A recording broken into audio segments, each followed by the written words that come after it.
Salut à tous. Aujourd'hui, nous sommes le samedi 13 septembre 2025. Mon ami Larry C. Johnson est de retour avec nous, mais il n'est pas en Floride. Où es-tu, Larry, en ce moment? He's not in Florida. Where are you, Larry, right now? I'm hiding out in Texas. Sorry. Je me cache au Texas. Still brought the shirt. Désolé. We're still doing J'ai quand même emporté le t-shirt avec moi. On continue le concours de t-shirt. Ça devient une vraie tradition. On a Doogie. On a le colonel Wilkerson qui porte le t-shirt. On a Carla Nixon qui porte le t-shirt. Tu sais, oui, c'est tout à fait vrai. C'est hilarant. Donc oui, je suis au Texas. Un ami à moi fête ses 70 ans, alors je suis venu ici pour participer à la célébration. C'est un gamin comparé à moi. Participate in the celebration.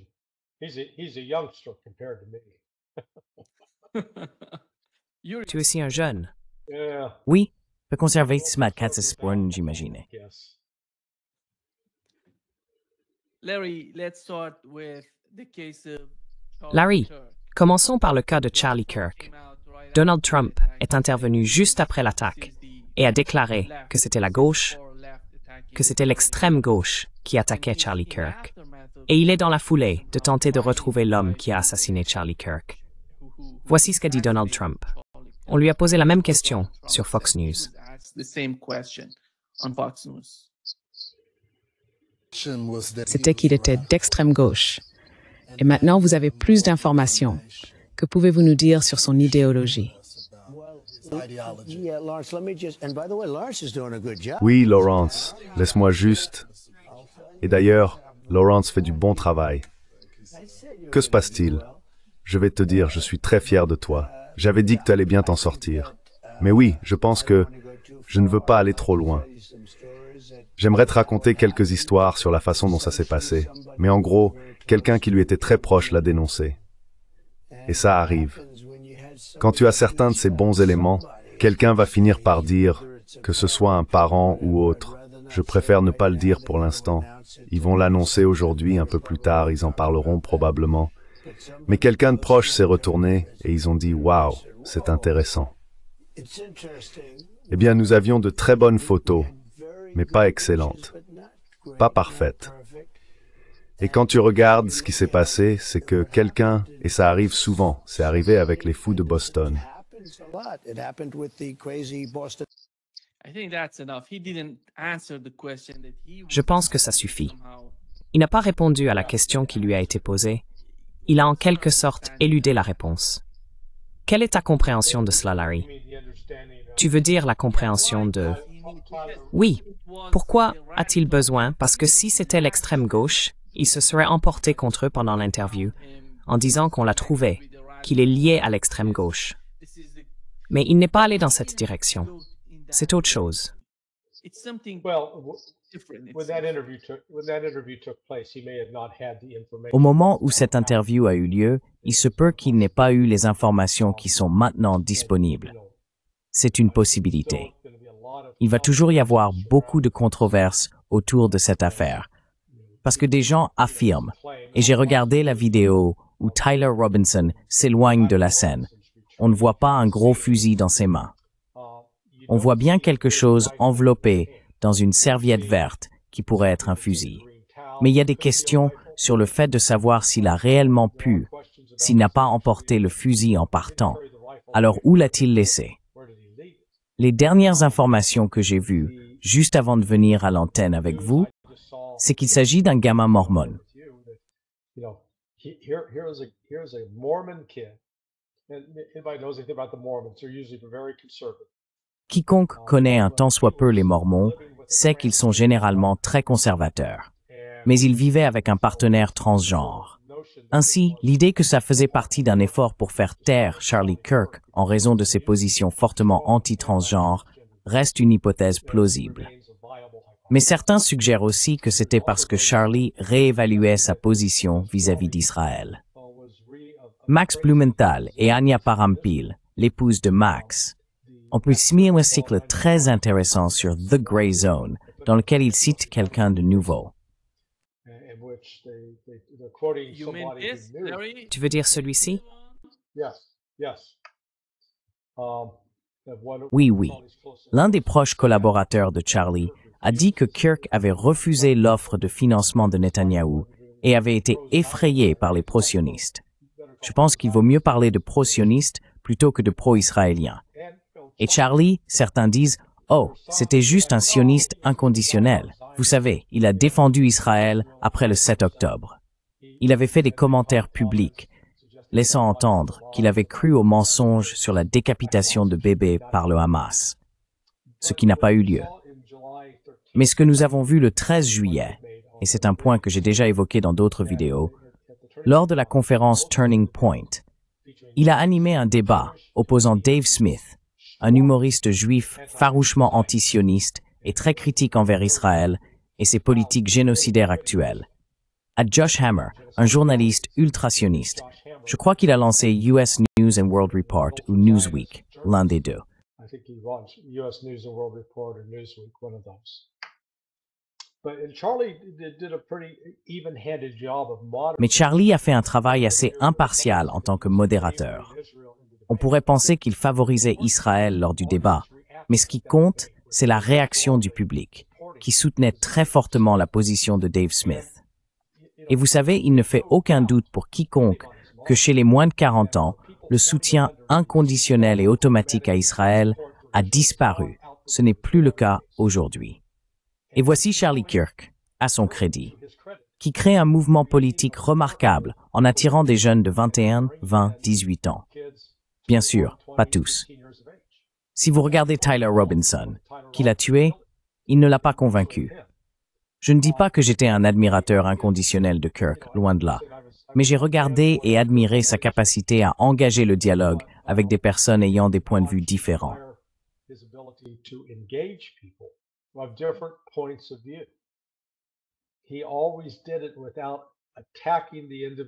Il l'a toujours fait, sans attaquer la personne en tant qu'individu, sans recourir à des attaques ad hominem ou à des insultes. Il ne remettait pas en cause le passé sexuel de leur mère. Ce dialogue, cette volonté d'échanger, il était sincère à ce sujet. Et vous savez quoi? Je pense que c'est ce qui faisait de lui une telle menace que tous ces radicaux qui se réjouissent de sa mort et la célèbrent, même si on n'aime pas quelqu'un, si on regarde la façon dont il s'exprime, dont il se comporte, je ne l'ai jamais vu, dans aucun échange avec des étudiants, se montrer méchant, rabaissant ou vindicatif.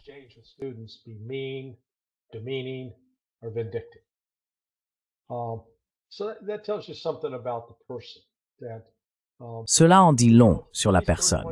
Parce que vous savez, il a 31 ans. Il a quoi? 10 ou 12 ans de moins que vous. Et je me risquerais à dire que vous avez peut-être changé certaines de vos opinions au cours des 10 ou 11 dernières années. Et donc, il n'était pas... Vous savez, Charlie Kirk n'était pas... Ce n'est pas comme un insecte préhistorique figé dans l'ambre, coincé dans un état permanent d'une seule forme de croyance intellectuelle rigide. Il était en réalité assez flexible à ce sujet. Et vous savez, la seule chose sur laquelle il n'était pas flexible, mais je l'en félicite, c'était toute la question du droit à la vie. Et vous savez, c'est un principe très simple, mais je pense que c'est aussi très profond. It's a very simple premise, but I think it's also very profound. If you take the position that it's okay. Si vous adoptez la position selon laquelle il est acceptable et facile de tuer un enfant à naître simplement parce que vous l'appelez un embryon, ou, vous savez, juste une masse de cellules, que vous ne reconnaissez pas qu'un enfant à naître est en fait un être humain, qu'il fait partie du processus de devenir un être humain. Et donc, du point de vue de Charlie, en s'appuyant à nouveau sur sa foi religieuse, tuer ses enfants est une manière de nous déshumaniser nous-mêmes. Et vous savez, je ne pense pas que ce soit une coïncidence si Margaret Sanger, qui fut vraiment l'une des plus grandes partisanes de l'avortement et une eugéniste, quelqu'un qui croyait à la supériorité de certains gènes sur les personnes noires, par exemple, a été adoptée par les nazis. Et les principaux médecins du régime nazi l'ont étudiée et ont collaboré avec elle. Eh bien, nous savons que Narendra se finit par engendrer.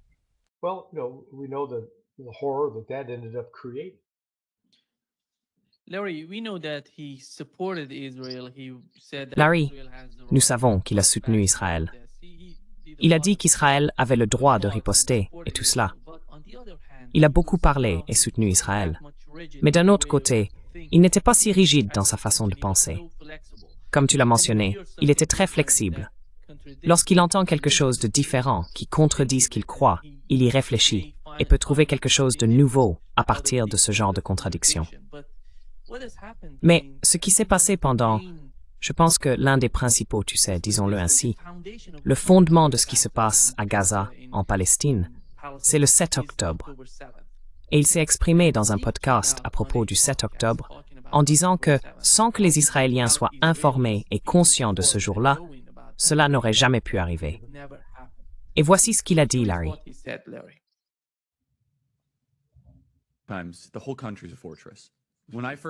Tout le pays est une forteresse. Lorsque j'ai entendu cette histoire pour la première fois, j'ai eu le même instinct viscéral qu'au début. J'ai vraiment du mal à y croire. Je suis allé à cette frontière de Gaza. On ne peut pas faire 3 mètres sans tomber sur un jeune de 19 ans armé d'un AR-15 ou d'une mitrailleuse automatique qui est un soldat de Tsahal. N'est-ce pas? Tout le pays est sous surveillance. Laissez-moi donc expliquer cela. On ne parle pas souvent de la politique israélienne et la plupart des Américains ne le savent pas. Depuis 9 mois, Israël est au bord de la guerre civile. Ce n'est pas une exagération. Cette histoire judiciaire, il y avait des centaines de milliers d'Israéliens dans les rues parce que Bibi Netanyahou était en train de redéfinir la constitution israélienne. Ce n'est pas une exagération. Il disait que le pouvoir judiciaire avait trop de pouvoir.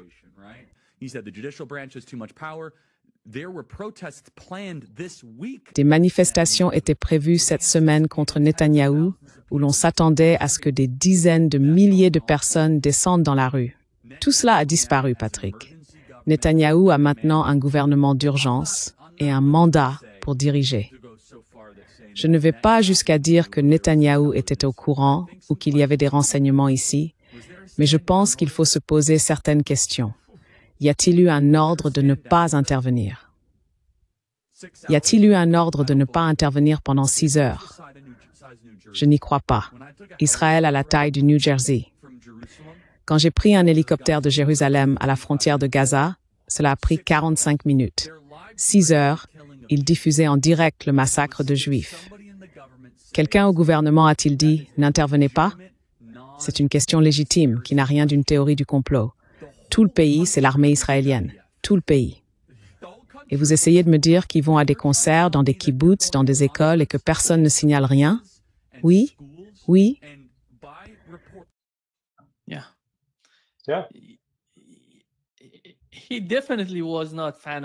Il n'était clairement pas un partisan de Netanyahou. Netanyahou affirme qu'il était le meilleur ami d'Israël. C'est pour cela qu'il a été tué par des islamistes et que ces personnes, qui sont des islamistes radicaux, l'ont tué pour cette raison. Je ne vois pas ça. Je ne comprends pas vraiment ce que Netanyahou essaie de nous dire. C'est littéralement un énorme mensonge.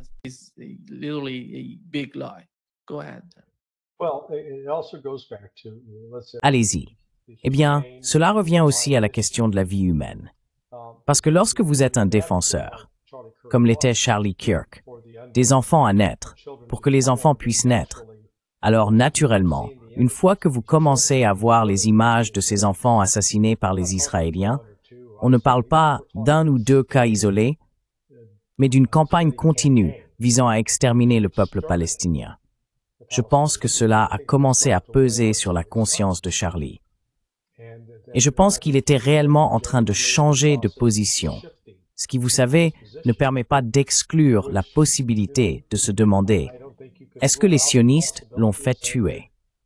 Vous savez, ont-ils collaboré d'une manière ou d'une autre avec ce Tyler Robinson pour l'encourager à agir, pour rendre possible son passage à l'acte?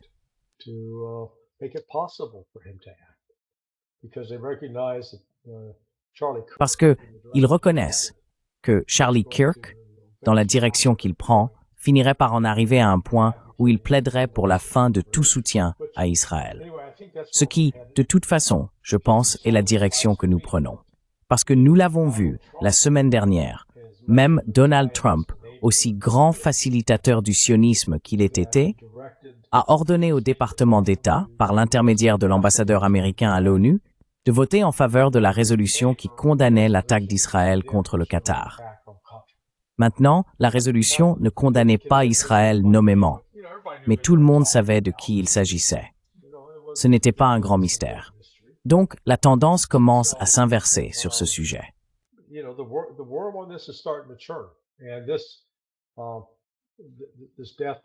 Et cette mort de Charlie Kirk pourrait finalement s'avérer être une bénédiction déguisée, en aidant enfin à atteindre un point de rupture où davantage d'Américains diront à Israël « Non, nous ne participerons plus à votre génocide.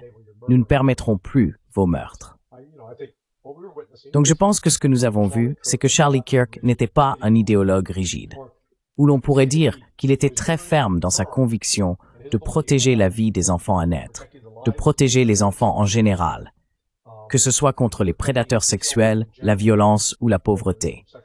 Ce sont des choses auxquelles, en raison de sa foi chrétienne, il accordait une grande importance. Donc, espérons que ce qui ressortira de cette tragédie sera un engagement renouvelé envers ces valeurs de la part de ceux qui le suivaient.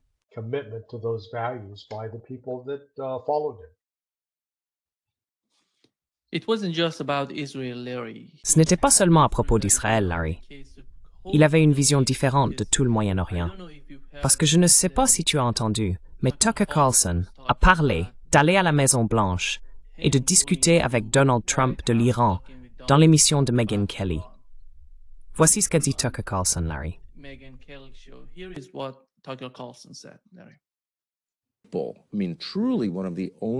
Je veux dire, vraiment, il était l'une des seules personnes à aller voir le président qu'il aimait.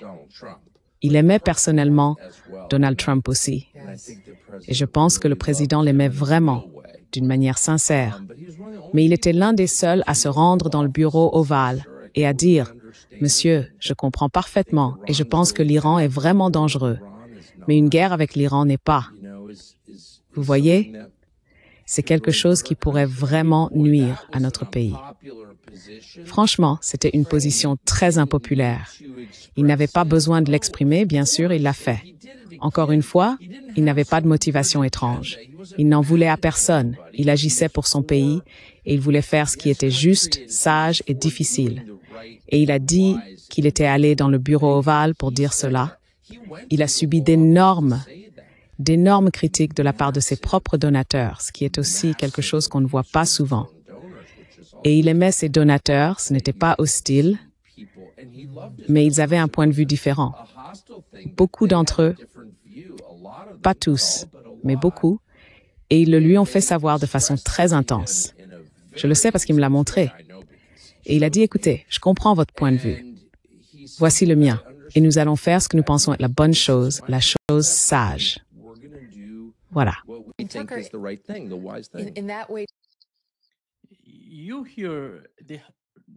Vous voyez le fondement du mouvement MAGA. Cet homme incarne, littéralement, la base de MAGA. C'est à nouveau l'Amérique d'abord. Il n'est pas intéressé à faire la guerre pour Israël ou pour qui que ce soit d'autre. C'est pourquoi il demande à Donald Trump de ne pas aller attaquer l'Iran à cause de cela.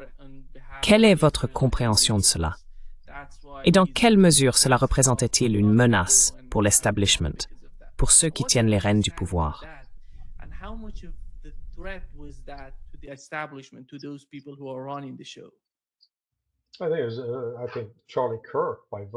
Je pense que Charlie Kirk, de par la direction qu'il prenait, représentait une menace considérable.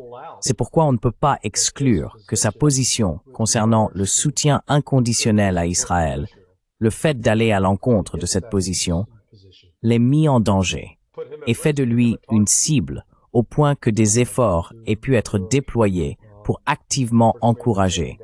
Vous savez, je ne dis pas qu'Assad a directement visé Charlie, mais je sais aussi qu'il y a des choses que les agences de renseignement peuvent faire pour tenter d'inciter des tiers, comme Tyler Robinson, à agir en pensant qu'ils agissent de leur propre chef, alors qu'on leur a soufflé une histoire.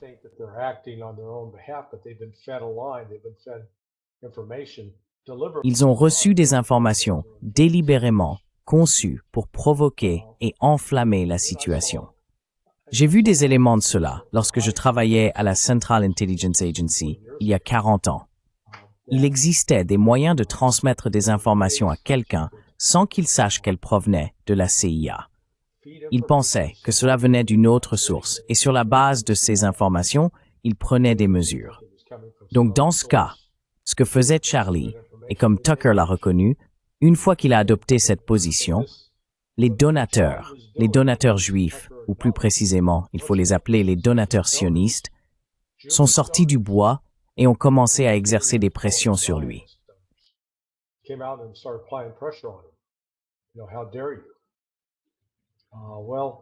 Vous savez, comment osez-vous? Eh bien, vous savez, Trump est un peu une énigme parce qu'il est redevable à l'argent sioniste. Mais sa base le tient responsable de défendre l'Amérique d'abord. On ne peut pas mettre l'Amérique en premier si l'on place les priorités d'Israël au-dessus de celles des Américains. Ce n'est pas possible. Et vous savez, on a vu une sorte de lueur d'espoir dans la bonne direction cette semaine lorsque le département d'État américain a ordonné aux représentants des États-Unis à l'ONU de soutenir la résolution condamnant l'attaque d'Israël contre Gaza. Bonne décision.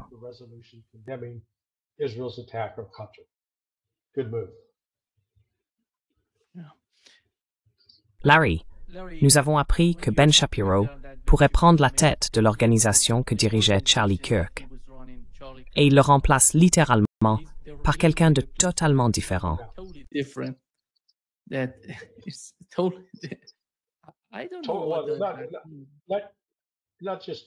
Pas seulement totalement différent. Comprenons bien. Quand Turning Point USA a commencé, qui travaillait en étroite collaboration avec Charlie Kirk pour lancer TPUSA, tu sais comment elle s'appelait? Non. Candace Owens. Oui. Candace Owens voyageait avec Charlie à cette époque. Elle était un peu comme la grande sœur, tu vois, et lui était son petit frère. Eh bien, tu te souviens de ce qui est arrivé à Candace Owens? Elle a été virée, non? Elle a été renvoyée de l'organisation. Dirigée par qui? Ou qui exerce une forte influence? Ben Shapiro. Donc Candace sait que Ben Shapiro est un cancer toxique. Et Candace, en ce qui concerne sa relation avec Erika, et je pense aussi sa relation avec d'autres membres de TPUSA, Turning Point USA, je pense qu'impliquer Ben Shapiro dans cette histoire serait un coup de poignard en plein cœur. Shapiro est un sioniste toxique. Maintenant, je ne pense pas qu'il devrait être tué. Je ne pense pas qu'il devrait y avoir de violence dirigée contre lui. Je pense qu'il devrait être mis à l'écart.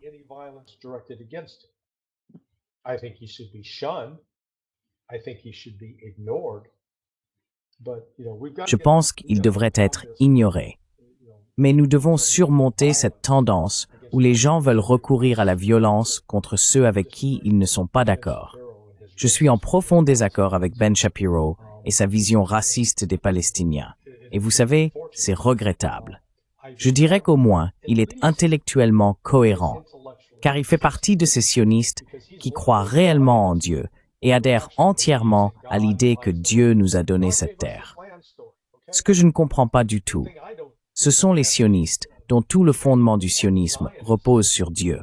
Cet être éternel nous a donné cette terre, et nous sommes spéciaux, mais qui ne croient pas en Dieu.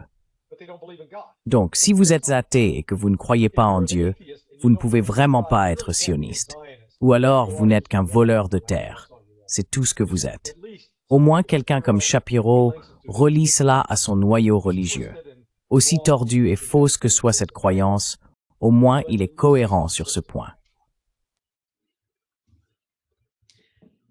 Larry, penses-tu que le mouvement MAGA est, je ne sais pas, en train de s'affaiblir ou de mourir de l'intérieur? Que se passe-t-il avec MAGA? What is happening to MAGA? Eh bien, ce n'est pas en train de mourir, mais ce n'est plus sous la domination et le contrôle de Donald Trump. Donald Trump a commis une erreur fatale en promettant d'agir sur l'affaire Jeffrey Epstein, puis en attaquant comme s'il s'agissait d'une supercherie démocrate, refusant de reconnaître qu'il y a un certain nombre de femmes qui ont des revendications et des plaintes légitimes qui ne sont pas prises en compte. Donc, malheureusement, Trump s'est mis à dos sa propre base sur ce sujet. Et c'est là qu'il a perdu Candace Owens. Candace était une fervente partisane de Trump. Et je pense que Charlie Kirk, dans une certaine mesure, commençait à se rendre compte qu'il appréciait Trump, mais que certaines des positions que Trump adoptait étaient en totale contradiction avec son programme America First. Et Charlie était entièrement dévoué à America First. Charlie was all about America first, and in that promoting, what we call. Et dans ce cadre, il promeut ce que nous appelons des valeurs fortes. Ces valeurs, vous savez, que nous appelons des valeurs chrétiennes. Donc la valeur numéro 1 est l'importance de la vie humaine, qu'il s'agisse d'un fœtus dans le ventre d'une femme ou d'une personne de 84 ans atteinte d'un cancer en phase terminale. Ce sont tous des êtres créés à l'image de Dieu dans cette conception théologique. Et donc la vie est précieuse, ce qui signifie qu'on ne doit pas la détruire de manière inconsidérée ou facile. Et vous savez, avec le recul, je pense que si l'on devait prédire où Charlie Kirk en serait à la fin de sa vie, s'il vivait jusqu'à 80 ou 90 ans, je pense que ce point sur le caractère sacré de la vie humaine, je ne pense pas qu'il aurait jamais changé d'avis là-dessus. Je pense qu'au fond, c'est une conviction fondamentale.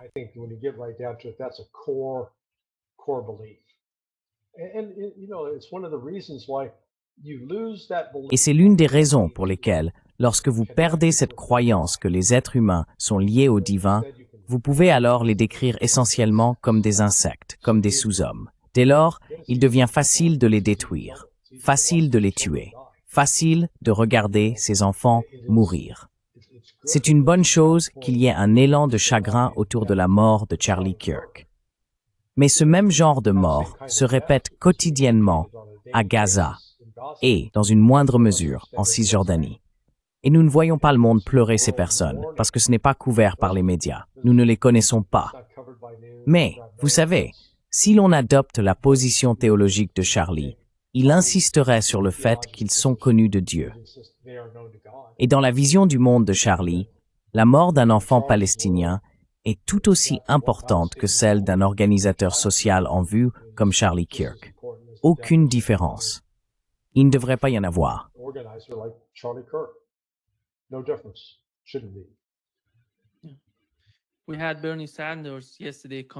Hier, Bernie Sanders est intervenu pour condamner ce qui s'est passé. Et il a avoué, pendant son discours, il a dit que Charlie Kirk était tellement capable de rassembler beaucoup de gens et d'attirer d'immenses foules.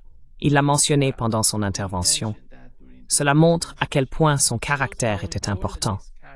On voit bien qu'il était si jeune, 31 ans. Ce n'est rien. Il avait, à mon avis, une immense opportunité de devenir le prochain président des États-Unis.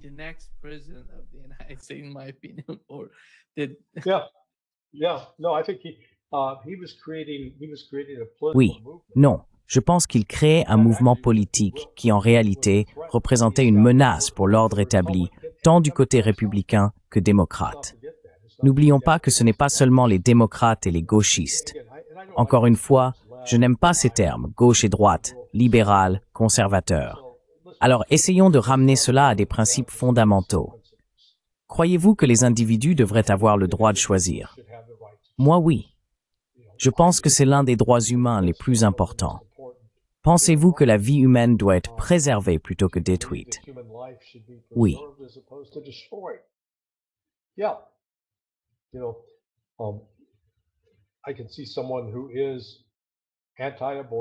Je peux comprendre qu'une personne anti-avortement, pro-vie, puisse également soutenir l'opposition à la peine de mort, ou reconnaître que l'application de la peine capitale ne devrait être envisagée que dans des cas où un individu s'est manifestement engagé dans la mort et la destruction d'autrui. Or, dans le cas de Charlie Kirk, rien dans sa rhétorique ou dans ses déclarations publiques n'indiquait qu'il prônait de causer du tort à autrui. Et je pense que cela devrait être la norme. Dans vos discours, dans vos écrits, défendez-vous des politiques et des actions qui infligent douleur et souffrance à d'autres personnes. Si c'est le cas, cela doit être combattu. Ou au contraire, défendez-vous des politiques, des procédures, des actions qui vont minimiser la souffrance humaine.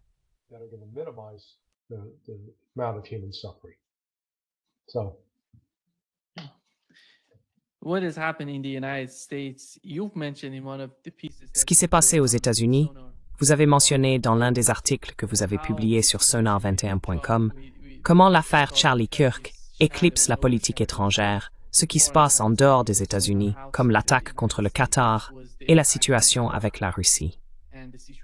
Larry, quand vous regardez la situation actuelle au Qatar, quel est votre ressenti?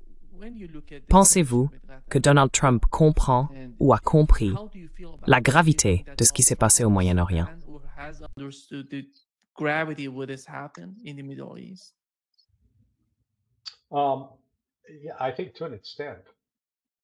Je pense dans une certaine mesure. L'attaque. Tout d'abord, je suis sûr que Donald Trump avait été informé et savait que les Israéliens prévoyaient d'essayer de tuer les négociateurs du Hamas au Qatar, à Doha. Et on lui avait assuré que tout se passerait sans accroc, qu'il les tuerait, et qu'ensuite la voie serait libre, et il pourrait enfin obtenir le règlement négocié qu'il cherchait à obtenir. Eh bien, quand cela ne s'est pas passé ainsi, vous avez vu l'administration Bush, vous avez vu l'administration Trump faire immédiatement deux choses. Ils ont fait marche arrière. Oh, nous l'avons appris à la dernière minute. Nous n'étions au courant de rien. N'importe quoi. Pour voler dans cet espace aérien, il faut survoler la base aérienne d'Al-Udeid. Il y a des radars.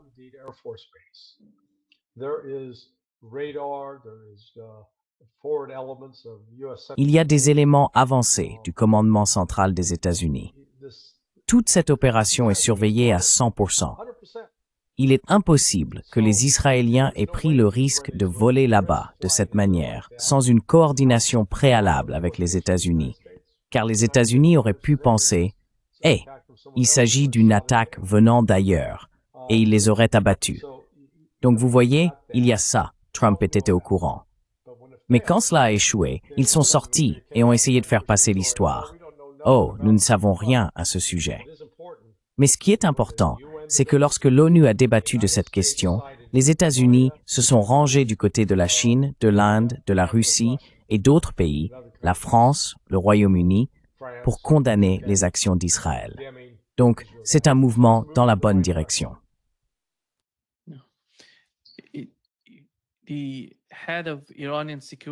Le chef du Conseil de sécurité iranien discute avec tous les États arabes de la région.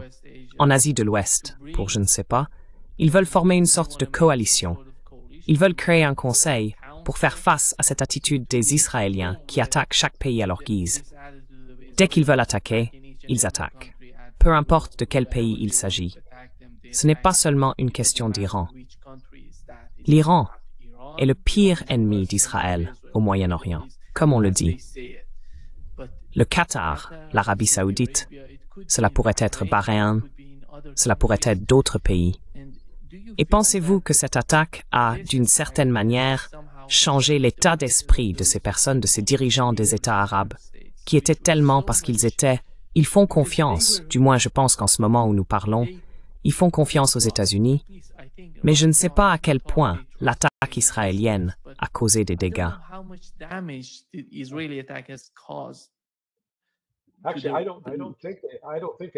En réalité, je ne pense pas qu'ils aient un haut niveau de confiance envers les États-Unis. Je pense que c'est tout le contraire. Ils ont vu ce qui s'est passé. Le Qatar accueillait et hébergeait des responsables du Hamas à la demande des États-Unis, avec la pleine connaissance d'Israël. Et Israël n'a rien dit ni exprimé d'opposition. En fait, il existe des preuves qu'Israël recevait de l'argent et qu'il y avait des activités néfastes entre Benjamin Netanyahou et la direction du Hamas. Donc cette attaque a été perçue comme quelque chose que les États-Unis auraient dû empêcher, auraient pu arrêter, et ne l'ont pas fait. Cela pousse donc ces pays, l'Arabie saoudite en particulier, à prendre du recul et à se demander « D'accord, qu'est-ce qui se passe? Peut-on faire confiance à ces gens? » Non, on ne peut pas. Vous ne pouvez pas nous faire confiance. C'est la leçon à retenir. Reste à savoir s'ils l'apprendront ou non. C'est une toute autre question.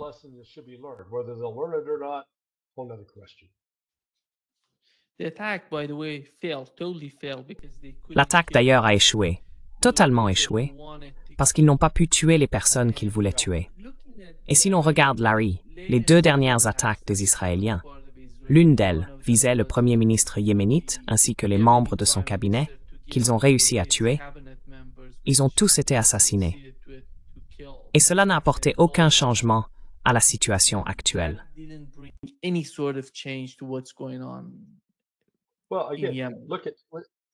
Eh bien, encore une fois, regardez qui sont ceux qui se font tuer au Yémen.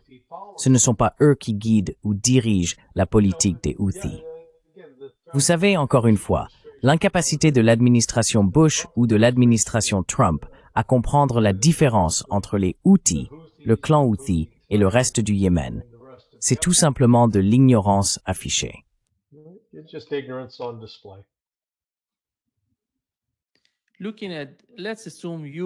Regardons la situation. Supposons que toi et moi défendions totalement Israël, que nous voulions être de leur côté. Alors pourquoi? Quelle est la raison de mener ce genre d'attaque? Même contre le Qatar, admettons qu'il puisse tuer ces personnes. Qu'est-ce que cela pourrait apporter à la position d'Israël?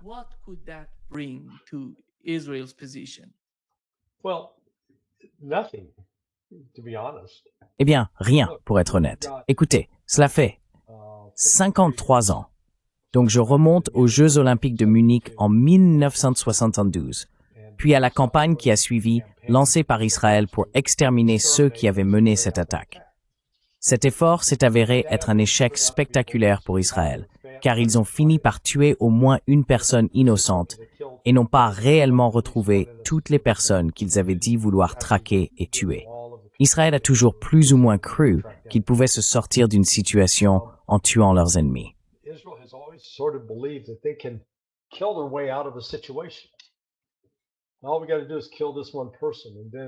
Tout ce que nous avons à faire, c'est tuer cette personne, et alors tout ira bien. Eh bien, nous avons tué Soleimani. Enfin, ils l'ont fait. Nous avons tué Hassan Nasrallah. Et nous avons tué Haniyeh, le négociateur. Ils continuent de tuer des gens. D'autres prennent leur place à la tête. Certains peuvent être encore plus radicaux que ceux qu'ils remplacent, ce qui crée toute une nouvelle série de menaces pour Israël. Israël serait bien mieux loti en négociant un accord avec ces personnes, une véritable négociation. Mais Israël ne va pas le faire. Donc ça devrait être différent, mais c'est pas le cas.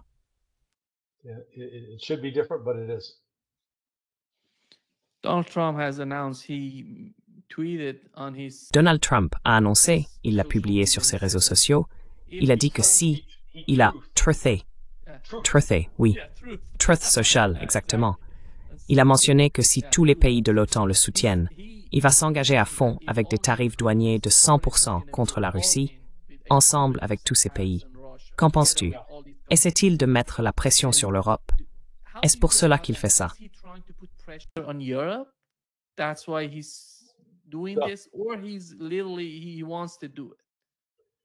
Ou est-ce qu'il veut vraiment le faire? J'appelle ça du théâtre kabuki. Mais bon, ne retenez pas votre souffle en attendant que ça arrive.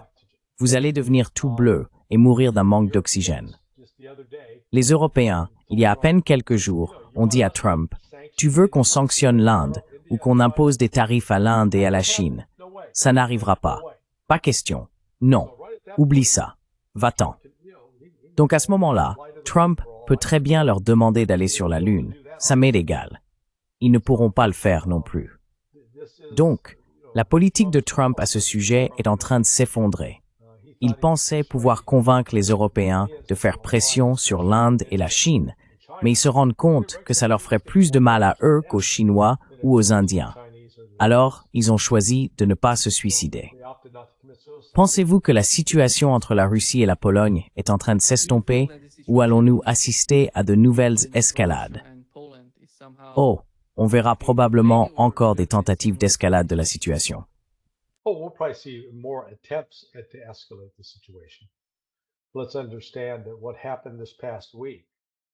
Comprenons que ce qui s'est passé la semaine dernière était une provocation mise en scène par l'Ukraine, où ils avaient récupéré des drones russes, les avaient réparés, remis en état de vol, il s'agissait strictement de drones de reconnaissance, pas de drones d'attaque, et les ont ensuite envoyés en Pologne afin de semer davantage d'incertitudes et de troubles, et d'essayer d'entraîner la Pologne et le reste de l'OTAN dans ce conflit contre la Russie.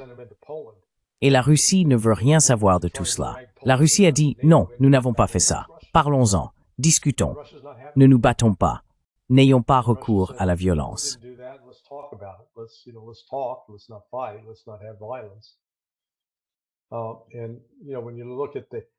Et vous savez, quand on y regarde de plus près, des missiles Sidewinder à 400 000 ou 500 000 $ étaient utilisés pour abattre des drones qui coûtaient peut-être 5 000 $ à fabriquer, si ce n'est moins. Je veux dire, ce n'étaient pas de gros drones sophistiqués capables de transporter des armements lourds. Il s'agissait de drones de reconnaissance. Dans plusieurs cas, on pouvait même voir qu'ils avaient été rafistolés avec du ruban adhésif, du ruban pour réparation rapide. Cela donne du crédit à l'affirmation selon laquelle il s'agissait en réalité de drones russes tombés entre les mains des Ukrainiens, et que les Ukrainiens utilisaient désormais ces drones russes pour tenter de provoquer un incident, comme l'incendie du Reichstag, comme ce que les nazis ont fait pour mettre en scène le début de la Seconde Guerre mondiale.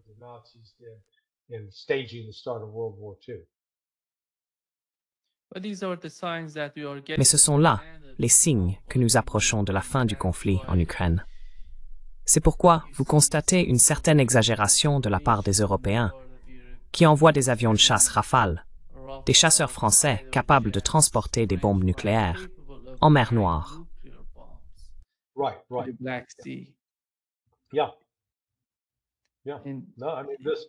Oui, l'Ukraine n'a pas encore une fois, ils n'ont pas d'issue. Ils sont piégés, ils doivent se rendre. S'ils ne se rendent pas, ils vont mourir. C'est aussi simple que ça.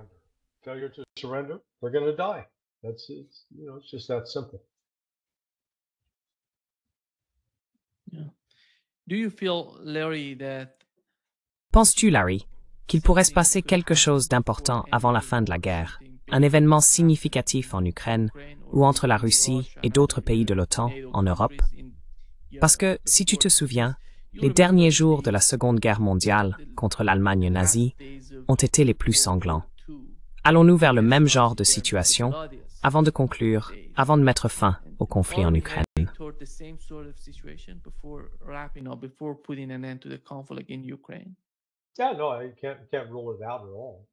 Oui, non, je ne peux absolument pas l'exclure que l'Ukraine et peut-être certains pays occidentaux, le Royaume-Uni et l'Allemagne, proposent des stratégies ou des tactiques de plus en plus désespérées. Mais vous savez, je pense que les Russes, à leur crédit, comprennent que c'est probable. Ils savent quel est leur plan et ils vont s'y tenir à l'avenir. Donc ils ne vont pas se laisser détourner ou distraire par certaines de ces tentatives visant précisément à cela.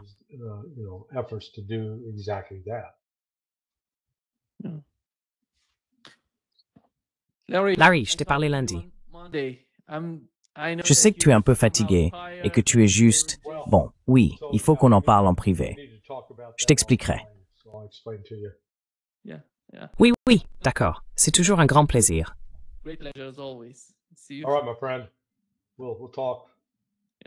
D'accord, mon ami. Nous parlerons.